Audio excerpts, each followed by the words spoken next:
Assalamualaikum warahmatullahi wabarakatuh. Berjumpa kembali dengan Ibu dalam pelajaran sejarah Indonesia. Untuk kelas 3, sejarah Indonesia itu ada 9 KD. KD yang pertama itu mengenai ancaman disintegrasi bangsa. Yang kedua, peran dan nilai tokoh nasional dan daerah. Ketiga, perkembangan politik dan ekonomi pada masa kemerdekaan sampai demokrasi liberal. KD keempat, perkembangan politik dan ekonomi pada masa demokrasi terpimpin. KD kelima, perkembangan politik dan ekonomi pada masa Orde Baru. KD keenam, perkembangan politik dan ekonomi pada masa reformasi.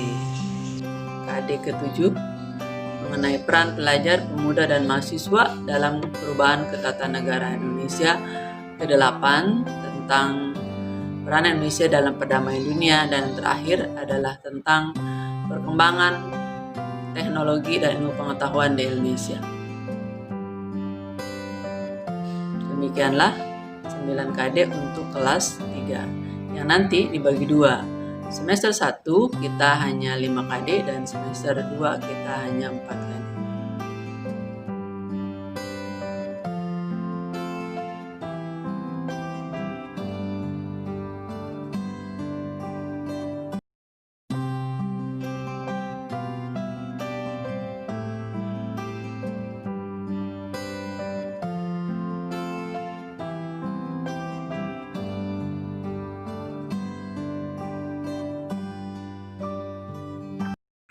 Setelah proklamasi kemerdekaan, bangsa Indonesia tidak begitu saja bebas dari gangguan, tetap masih mengalami gangguan baik dari dalam negeri maupun dari luar negeri.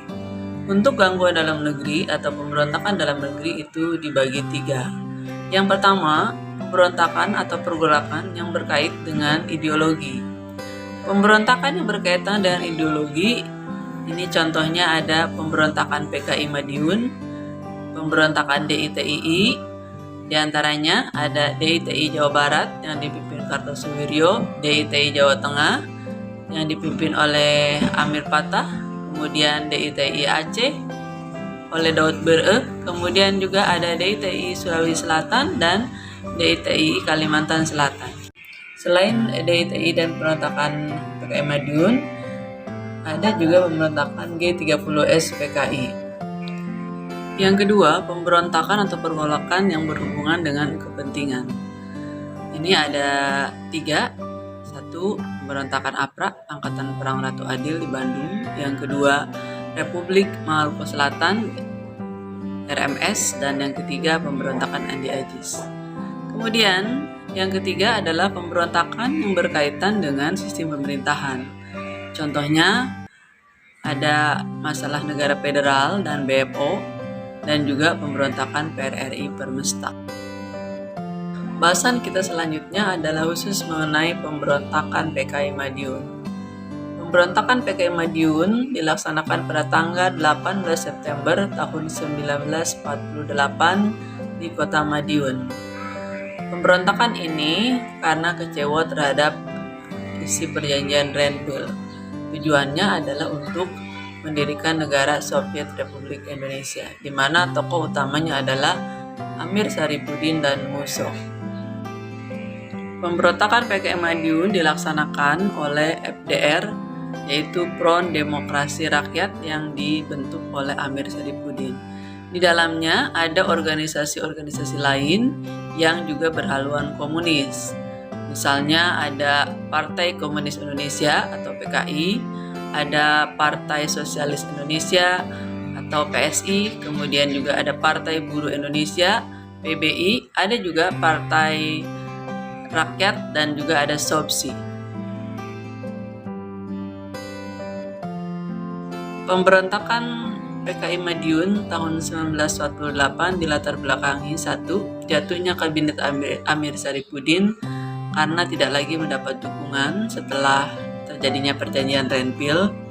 Hal ini menyebabkan Amir Syarifuddin digantikan oleh Muhammad Hatta. Maka kabinet berikutnya disebutnya Kabinet Muhammad Hatta.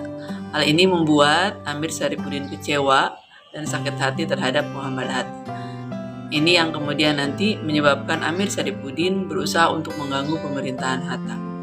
Yang kedua, kedatangan Musso setelah dari Uni Soviet belajar mengenai komunis, ia ingin mendirikan Indonesia sebagai negara komunis, yaitu Soviet Republik Indonesia. Tujuan diadakannya atau dilakukannya pemberontakan PKI Madiun yang pertama adalah mendirikan negara Soviet Republik Indonesia berpahamkan komunis menggantikan Pancasila. Yang kedua adalah untuk menggantikan ideologi Pancasila dengan ideologi komunis. Selain Amir Sarifuddin dan Musso, pemberontakan Madiun juga diikuti oleh misalnya ada Alimin, Semaun, Darsono, ada juga Lukman, dan DN Aidit atau Dipa Nusantara Aidit. Inilah tokoh-tokoh pemberontakan PKI Madiun tahun 1948. Jalannya pemberontakan PKI Madiun yaitu diawali dengan penculikan dan pembunuhan orang-orang yang dianggap musuh di Surakarta. Kemudian mereka juga berusaha mengadu domba pasukan Siliwangi yang ada di Surakarta. Selain itu, mereka terus bergerak ke arah timur menuju Madiun, dan di Madiun inilah kemudian diproklamasikan Soviet Republik Indonesia. Selain di Madiun, ternyata mereka juga melakukan hal yang sama di Pati, Jawa Tengah. Pemberontakan PKI Madiun ini menewaskan Gubernur R.M. Suryo, Gubernur Jawa Timur, dan juga tokoh proklamasi yaitu Muwardi. Kemudian dengan adanya pemberontakan PKI Madiun, pemerintah juga akhirnya mengadakan operasi militer untuk menumpas gerakan PKI Madiun. Kemudian pemerintah mengirim pasukan terutama untuk wilayah Jawa Tengah dipimpin oleh Gatot Subroto dan untuk wilayah Jawa Timur dipimpin oleh Nasution. Karena penumpasan inilah akhirnya ketua-ketua atau anggota gerombolan PKI Madiun ini dapat ditangkap. Seperti misalnya Amir Sarifuddin ditangkap dan kemudian diberi hukuman mati. Sedangkan Musso sendiri waktu itu melarikan diri dan dikejar dan akhirnya sampai ditembak mati.